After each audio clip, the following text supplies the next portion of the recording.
Hi, amigos. I just want to give you a quick update because I have not much time to make videos, and today again I've got work, so I've got to after this I've got to hurry, and I'm just there now. Just got to take my seatbelt off because it looks a bit silly. I noticed in one of my videos I had a seatbelt. It looks so silly. Anyway, I've got to start work soon. I just wanted to give you a quick update, and I've been very confused, and I've had sort of brain fog. My mind is not working too well, but I am trying to make sense of what's happening to me, and I've realized that with my ex, he was very much like I don't know if that's the right word, but an integrated psychopath, because he's a very intelligent person, um, but he's also very manipulative. And what I experienced, that I don't think he ever truly loved me. He used me as a companion and as someone next to him, and just someone so he doesn't feel lonely. But I had to be exactly who he wanted me to be. I wasn't allowed to complain. I wasn't allowed to criticize. I wasn't allowed to ask questions. I wasn't allowed to make any suggestions. And I just realized that he's completely killed my spirit, and he sucked the essence out of me. And it's very hard to explain because I don't know exactly how he did it and how he managed to suppress me that well. But how can you be scared to ask your spouse important questions, like, for example, how much money do you have? How much money do you really have in all your bank accounts? It's just a basic question, and couples should not have any secrets from each other with regards to finances. I mean, it doesn't really affect me as such, but it does, because we are a unit, and we should work as a unit. We should work together. We should work as a team.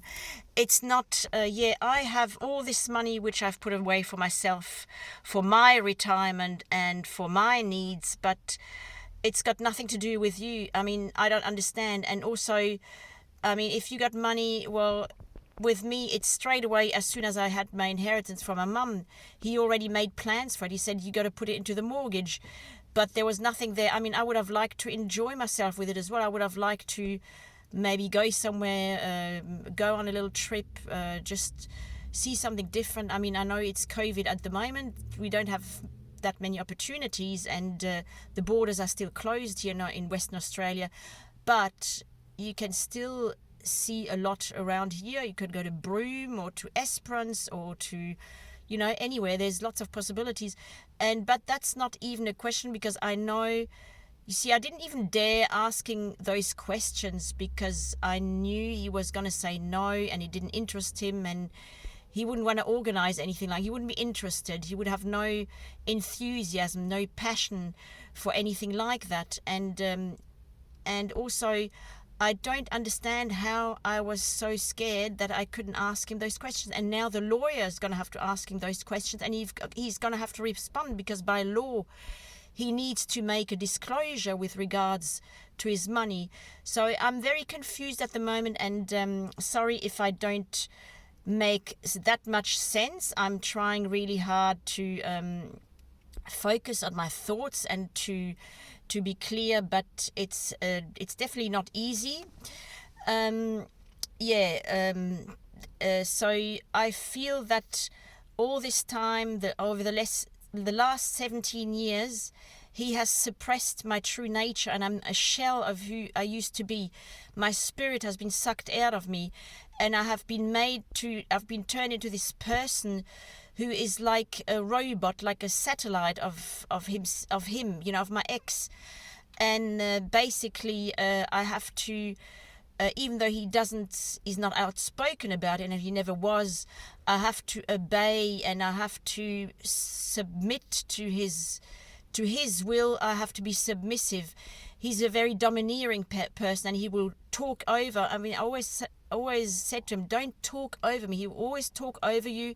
He doesn't accept any opinions that differ from his. He thinks he knows everything. He's the best. He knows everything. He's the most successful. I'm a loser in his eyes because I don't I've never been able to make as much money. Yeah, in the beginning I was making quite a bit of money, but I was doing a lot of night shifts, and eventually it affected my health, and I just couldn't do it anymore.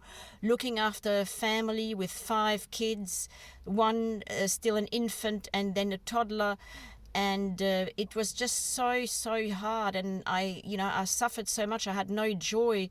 He didn't bring any joy to my life, and he never really showed me that he loved me. I don't think he really knows what love means. He doesn't know how to have that connection, because if I really love someone and that person tries to leave me, I would do anything to hold them back and to say, don't do this to me. Why do you want to leave me? Let's talk about it. Let's sort this out. Let's sit down and have a good conversation. And if you want, we can do some counseling. We can do all sorts of things. But I think he was never interested. He was always interested only in himself. I mean, why did he never make any sexual advances towards me? It's always me who had to do it. It was to humiliate me and to make me feel that I'm not desirable. I'm not... he would never say, oh, you're beautiful, Isabel. No, but he would say things, ridiculous things like, oh, you're going to get fat and stuff like that. When, I mean, I'm all the opposite of fat, and I'm probably even, maybe even a bit too skinny. I mean, I don't know. But it's just absolutely ridiculous. He would never, ever say anything nice to me. Oh, you really look beautiful in that dress, and I'm proud to be your husband. No, never. It's always like this contempt, this contempt that he had towards me. And what really upset me the most is not really when if you antagonized him, he would fly into one of these awful rages, and they were so forceful and so horrible and so... And, the look in his eyes would change and become really evil, and, and you wouldn't want to be at the other end of it. So, you just swallow all that, you just take the rage, you take the insults, you say, yeah, if that's what you want to think, and you end up not even defending yourself, not reacting. Either you become enraged as well, which is not helpful, or you become like insensitive. You get desensitized to anything. And that's why I became desensitized to his rage and to his outbursts and to his insults, in his put downs, and his, all this stuff that for no rhyme and reason he would just throw at me. And I wasn't allowed to suggest anything. I wasn't allowed to complain. I wasn't allowed to criticize anything. I wasn't allowed to.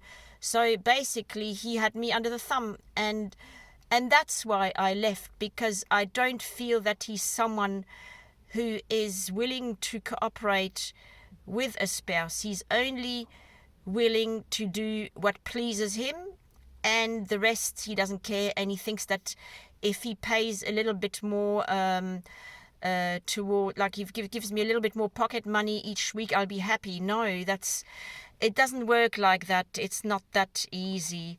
So yeah, I'm at a stage where I'm looking back, and I try to, because I'm even wondering, how did I manage to get the strength to get out of this relationship? And there was so much that tied me to this guy. And also, I mean, the time as well. We spent like 17 years together, and it's a long time. It's a very long time. And you say, it's a bit too late to give it up now, and I don't want another failed relationship. I already had a failed marriage, and I said to myself, no, I'm going to stay because I've already got a failed marriage. I'm going to stay here. But I was getting more and more unhappy, and I just couldn't do it anymore towards the end. It was just like, I just couldn't do it, not being myself and not being really the happy, bubbly, enthusiastic, optimistic, fun-loving, funny, humorous, and like just the real me. The real me has gone. It'll take a while for the real me to come back, but I know it will eventually. It will come back, and I will be the real me again. it'll just, I mean, working is very good because I'm around people and we do crack jokes. We laugh together. We have a good time, and my patients love me very much. They get along well with me, and I work with a lot of students. They're my kids' ages, and they also love me to bits, and they find me really encouraging and very caring. And they just find that I'm a very good person, and this is all contributing to making me, to getting back to the person I was before I met my ex. And I was a very, very loving, very spontaneous, just full of life, just full of life. I was just such a, and he's killed so much of that, and he's destroyed my soul to the point that, I nearly became suicidal at times. Sometimes I'm thinking, maybe it's not even worth living anymore, because I'm not me anymore, and I've got to find myself now, and it's going to take so much work and so much effort, and is it worth it? Maybe I should just kill myself. He's managed to push me to the edge, and to make a zombie out of me, basically. It's like, this is what vampires are really like. Vampires are narcissists. They gaslighters. They suck your energy out of you, and they all the time they make you believe that if anything goes wrong, it's your fault. It's not their fault. They're not at fault. They're perfect. How can you even suggest that they're at fault?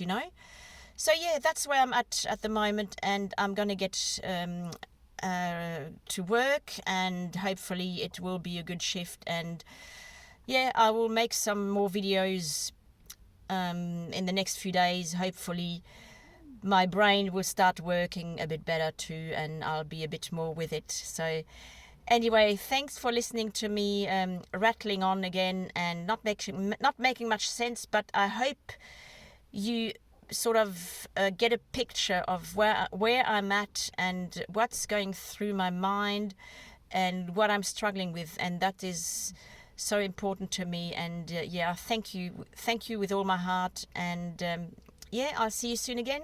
Bye bye.